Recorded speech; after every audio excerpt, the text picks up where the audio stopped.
374 units. That is the number that shattered Meghan Markle's carefully constructed illusion of success. And now the entire internet is watching her scramble to explain how her supposedly sold-out lifestyle brand still had shelves full of unsold merchandise. The data was never supposed to go public. The stock tracking information that eagle-eyed internet sleuths uncovered painted a picture so dramatically different from the triumphant launch narrative that Meghan's team went into full panic mode within hours. And here is the delicious irony, folks. Their desperate attempts at damage control have only poured gasoline on an already raging fire. Let us be brutally honest about what happened here. Meghan Markle launched her as-ever lifestyle brand with all the fanfare of a royal coronation. The press releases gushed about overwhelming demand. Social media was flooded with carefully curated images of products flying off virtual shelves. Celebrity friends dutifully posted their endorsements. It was supposed to be the redemption story that finally proved the Duchess of Sussex could succeed on her own terms, away from the palace, away from the criticism, away from the constant comparisons to her sister-in-law.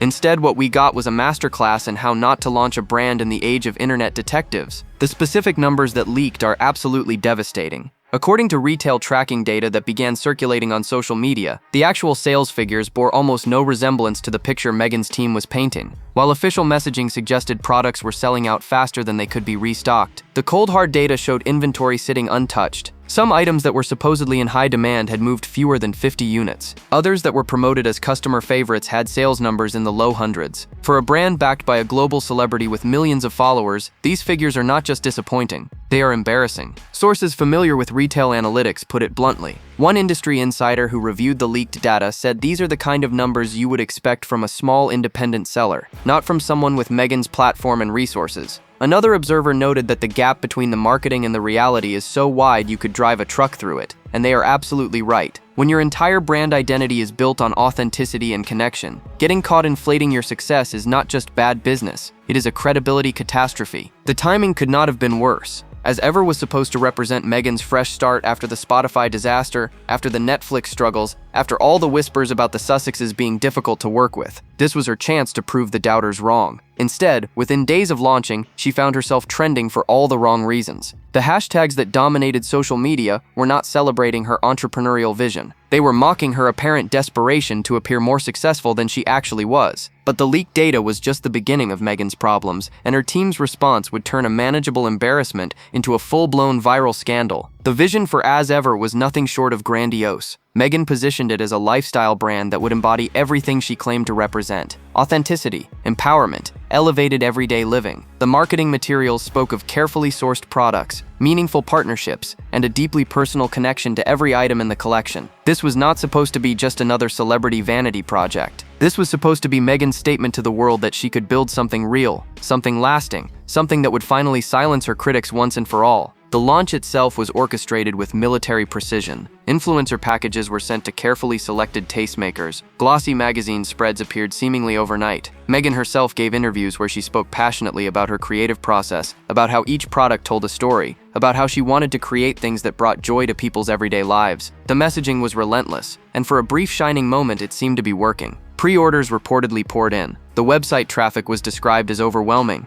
Everything was going according to plan. Then the internet did what the internet does best. It started digging. Eagle-eyed observers noticed discrepancies between what Meghan's team was saying and what the publicly available data suggested. Retail tracking tools that monitor e-commerce activity began painting a very different picture. Stock numbers that should have been declining if products were truly selling out remained stubbornly static. Inventory counts that were supposed to reflect overwhelming demand told a story of products sitting untouched. One particularly devastating screenshot showed a product that had been promoted as nearly sold out, still having over 300 units available. Allow me to translate what this means for those unfamiliar with retail analytics. When a brand claims its products are flying off the shelves, that claim can actually be verified. Modern e-commerce platforms leave digital footprints. Stock tracking tools can monitor inventory levels in real time, and when your public statements dramatically contradict what the data shows, you do not just have a sales problem, you have a trust problem. One retail analyst who has tracked numerous celebrity brand launches called it one of the most significant gaps between marketing and reality I have seen from a major celebrity brand. Another source with knowledge of the industry said brands live and die by credibility, and once you lose it, it is almost impossible to get back.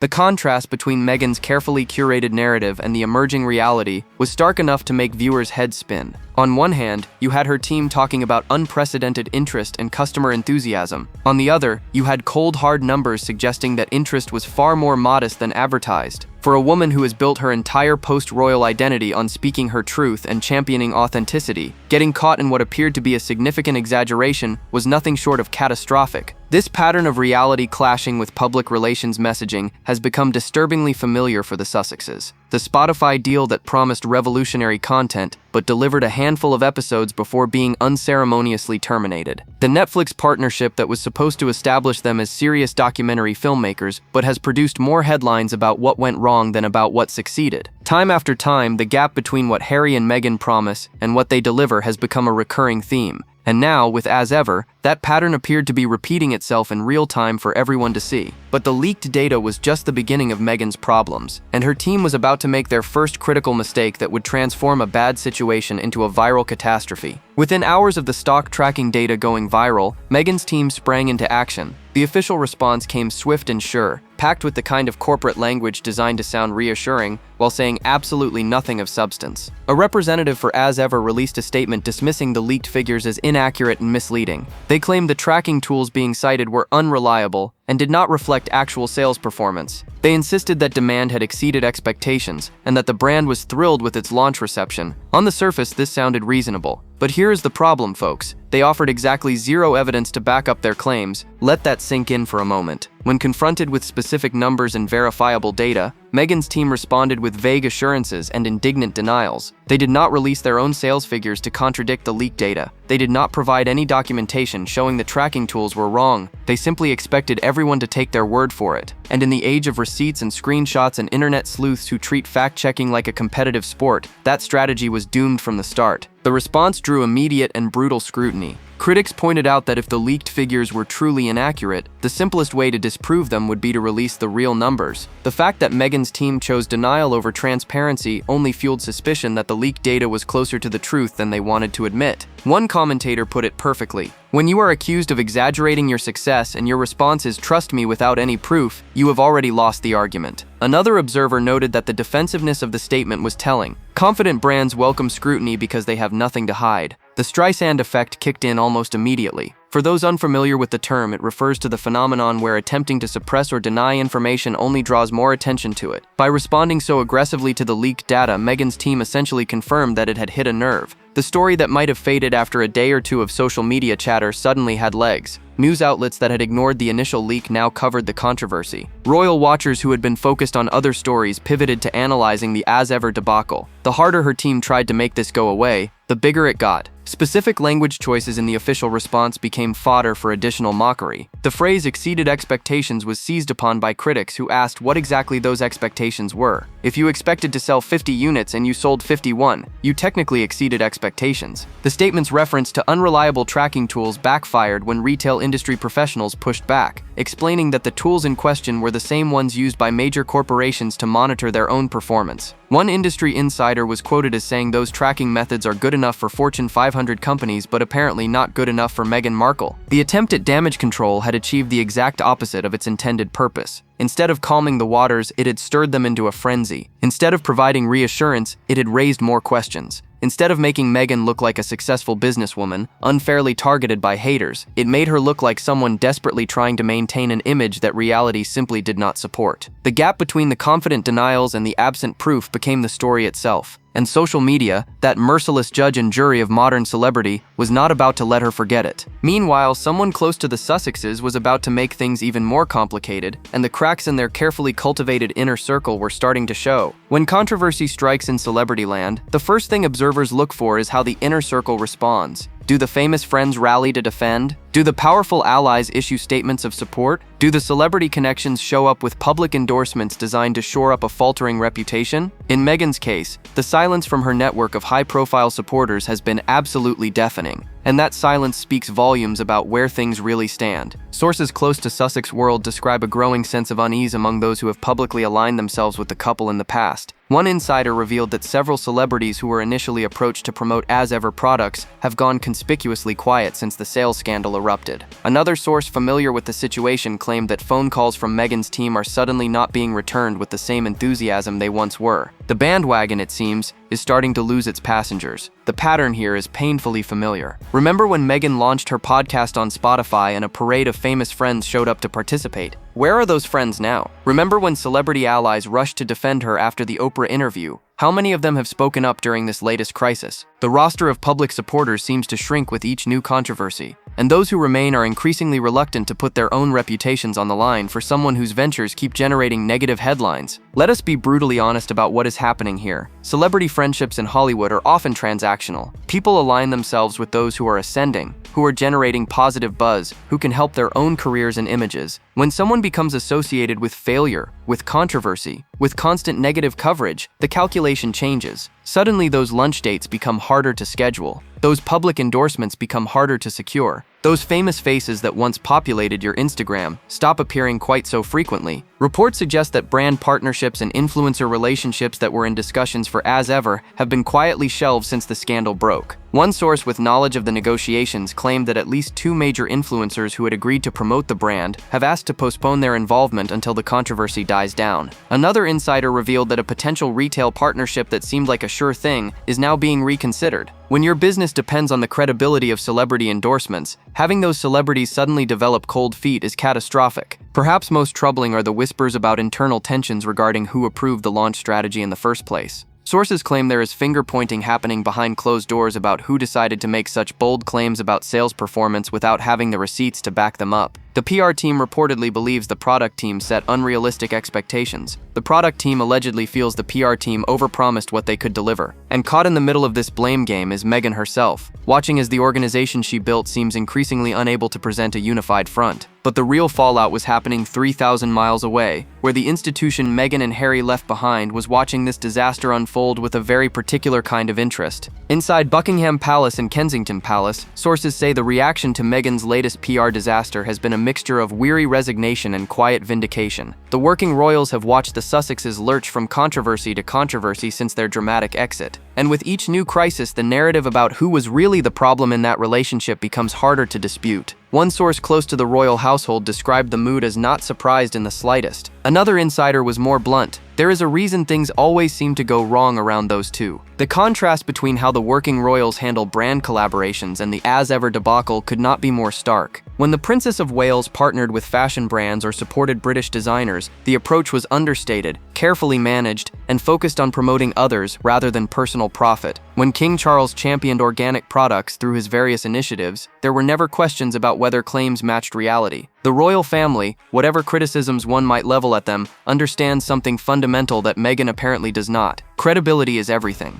and once you lose it, no amount of PR spin can bring it back. Reports continue to circulate about Prince Harry's alleged regrets regarding Megxit, and this latest scandal fits perfectly into that narrative. Multiple sources have claimed over the years that Harry sometimes questions whether leaving the royal family was the right decision. Whether those reports are accurate or palace propaganda depends on whom you ask. But what cannot be disputed is that the trajectory Harry and Meghan promised, the one where they would build a global empire of charitable work and media success, has not materialized in any meaningful way. Instead, they have lurched from one failed venture to another, all while watching his brother step into the role of future king with increasing confidence and public support. Let that sink in for a moment. Harry left the most famous family in the world, gave up his position, his relationships, his country, all to build something new with Meghan. And what do they have to show for it? A terminated Spotify deal, questionable Netflix ratings, a foundation that has shed most of its staff, and now a lifestyle brand caught in an embarrassing sales scandal before it even got off the ground. Meanwhile, his brother and sister-in-law are photographed at global events, undertake successful royal tours, and receive mostly positive coverage for their work. The comparison is brutal, and it is inescapable. The question of whether this scandal creates any opening for reconciliation or widens the divide is one that royal watchers are debating intensely. Some argue that each new Sussex failure actually makes reconciliation less likely because Harry would have to admit that Meghan's way was not working. Others suggest that reaching a point of genuine crisis might be exactly what is needed to force a reassessment of priorities. One source with alleged knowledge of royal thinking put it this way: "The door is not closed, but Harry would need to walk through it alone first." Make of that what you will. What seems clear is that the palace is content to let this situation speak for itself. There will be no official comment, no gloating statements, no visible reaction at all. The royals have learned that when it comes to Harry and Meghan, the most effective strategy is simply to step back and let their own actions do the talking. And right now, those actions are speaking very, very loudly. But the financial implications were about to become impossible to ignore, and the true cost of this scandal was just beginning to come into focus. Following the money in Sussex world has become something of a cottage industry for royal watchers, and what the numbers reveal is deeply concerning. The Montecito mansion alone reportedly costs millions per year to maintain, between mortgage payments, staff salaries, security costs, and the general upkeep required for an estate of that size. The income streams that were supposed to support this lifestyle have dried up one by one. And now, with as ever stumbling out of the gate, the pressure on their finances has never been more intense.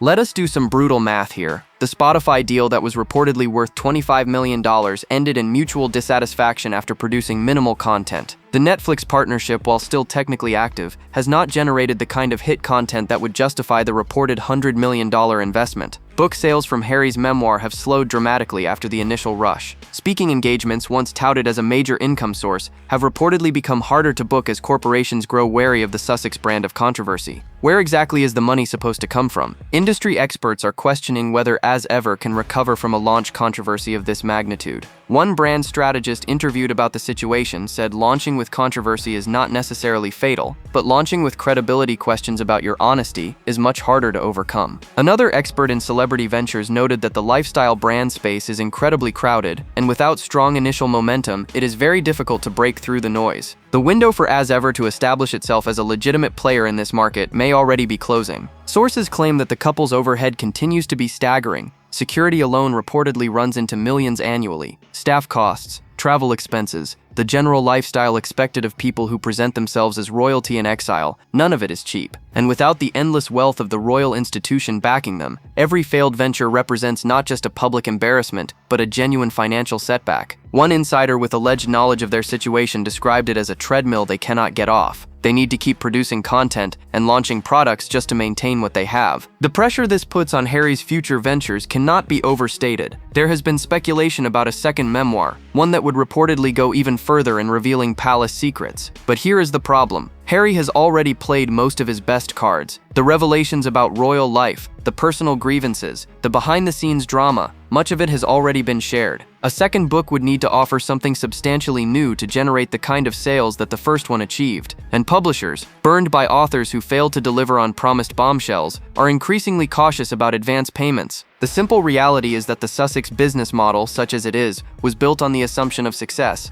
High-profile deals with major corporations, successful product launches, positive media coverage that would reinforce their image as the good royals who escaped a toxic institution. What they have instead is a series of embarrassing failures, constant negative coverage, and a brand that is becoming synonymous with overpromising and under-delivering. That is not a foundation you can build a sustainable business on. Then the internet delivered its most brutal verdict yet, and the viral response to this scandal would make everything that came before look like a gentle warm-up. Social media can be merciless to public figures who are perceived as inauthentic, and the response to Meghan's sales scandal has been absolutely savage. Within hours of the stock tracking data going viral, the memes had begun. Screenshots comparing the official claims to the leaked numbers, photoshopped images mocking the gap between marketing and reality, video compilations set to comedic music showing Meghan's confident launch interviews alongside the devastating data. The creativity of internet trolls, when they have a target this ripe, is genuinely impressive. The hashtags that dominated the conversation painted a brutal picture. Tags mocking As Ever trended alongside more pointed commentary about Sussex credibility in general. One particularly viral tweet, viewed millions of times, simply showed the leaked stock numbers next to a clip of Meghan talking about overwhelming demand, with the caption "Make it make sense." Another popular post compiled every time Meghan had spoken about authenticity and truth-telling alongside the apparent exaggeration of her sales success.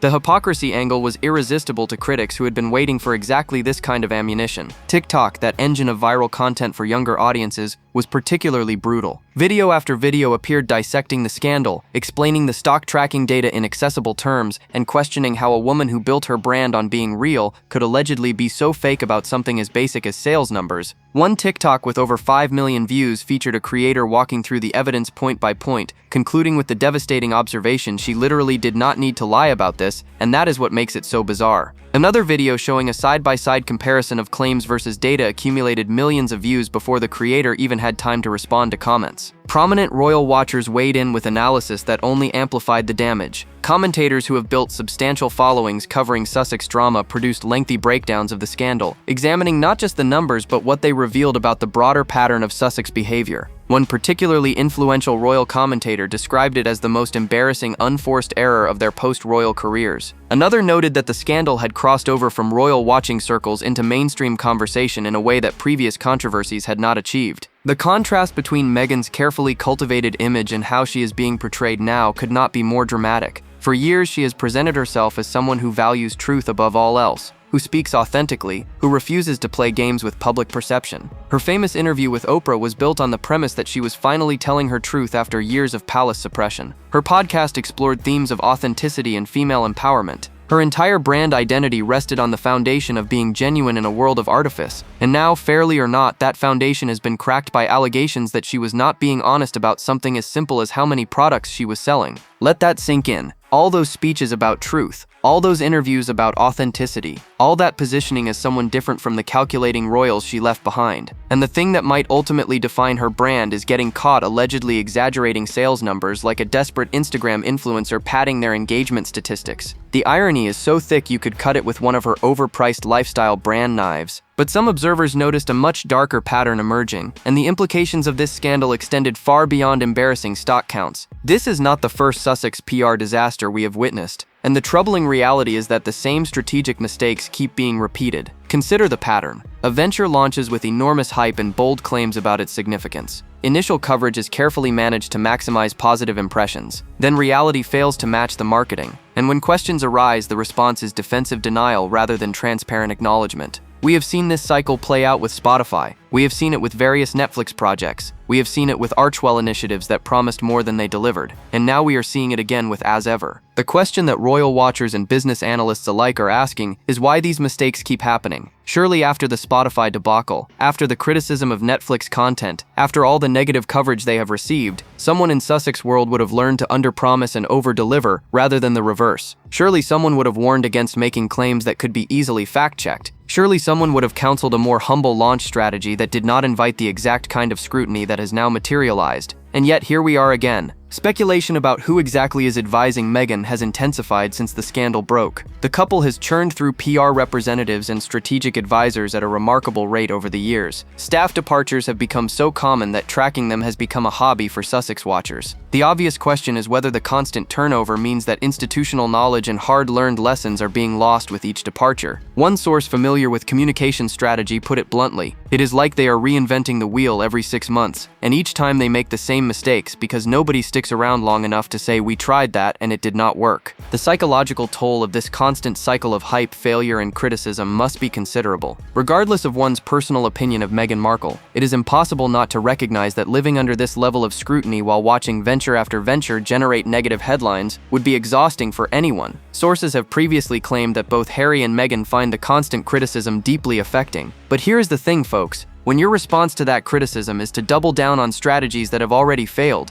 you create a self-perpetuating cycle of disaster. There is a version of events where the Sussexes could have built something genuinely successful, a modest charitable foundation doing meaningful work without the grandiose pronouncements, content partnerships focused on quality rather than quantity, and hype, a lifestyle brand launched with honest expectations and transparent metrics. All of this was possible, but it would have required something that seems increasingly beyond their capabilities: the willingness to be humble, the discipline to underpromise, the wisdom to build credibility slowly rather than demanding it immediately. Instead, what we have witnessed is a pattern of behavior that seems almost compulsive: the need to project massive success, the inability to acknowledge limitations, the defensive posture whenever reality fails to match the image. It is not just bad strategy. At this point, it looks like something deeper, something that no number of PR advisors can fix, because the problem is not the advice. The problem is the inability to follow it. Which brings us to the question everyone is now asking, and the answer may determine whether the Sussex brand has any future at all. The simple truth is that a stock count blunder that should have been a minor embarrassment has exposed fundamental vulnerabilities in everything Harry and Meghan have tried to build since leaving the royal family. The As Ever scandal is not just about inflated sales claims, it is about a pattern of presentation over substance, of image over reality, of demanding to be seen as successful rather than doing the hard work of actually becoming successful. And the internet, that brutal enforcer of accountability, is not going to let them forget it. What happens next is anyone's guess. There are essentially two paths forward. Meghan could double down, dismiss the criticism as more evidence of the unfair targeting she has long complained about, and continue with As Ever as if nothing happened. This approach has the advantage of not requiring any admission of wrongdoing, but it risks further eroding credibility with each new venture that fails to meet expectations. Alternatively, she could pivot entirely. Acknowledge that the launch did not go as planned, provide actual transparency about sales figures, reset expectations to something more modest and achievable. This path is harder for someone who has built her identity on never backing down, but it might be the only way to salvage any remaining credibility. The smart money is not betting on humility. Everything we have seen from the Sussexes suggests they are constitutionally incapable of admitting mistakes in any meaningful way. Criticism is always unfair. Failures are always someone else's fault. The pattern of behavior is so consistent at this point that expecting a dramatic change feels naive. More likely, we will see continued defensive posturing, attempts to change the subject, and eventually another venture launched with the same grandiose promises that invite the same devastating scrutiny. Whether this represents a genuine turning point or just another chapter in ongoing drama depends largely on whether the Sussexes themselves are capable of learning from their mistakes. The evidence so far suggests they are not. Each controversy leads not to reflection but to entrenchment. Each failure generates not reassessment but blame shifting. Each opportunity for genuine course correction is squandered in favor of maintaining an image that reality increasingly refuses to support. The lifestyle brand that was supposed to prove Meghan could succeed on her own terms has instead provided further proof that success requires more than celebrity and ambition. It requires credibility. It requires delivering on promises. It requires the kind of authentic connection to customers that cannot be manufactured through careful PR. And based on everything we have seen, those are exactly the qualities that remain in shortest supply in Montecito. Do you think As Ever can survive this scandal? Or is this the beginning of the end for Meghan's business ambitions? Drop your thoughts below. Like, subscribe, and stay tuned. The next video is waiting, and you will not believe what is coming next.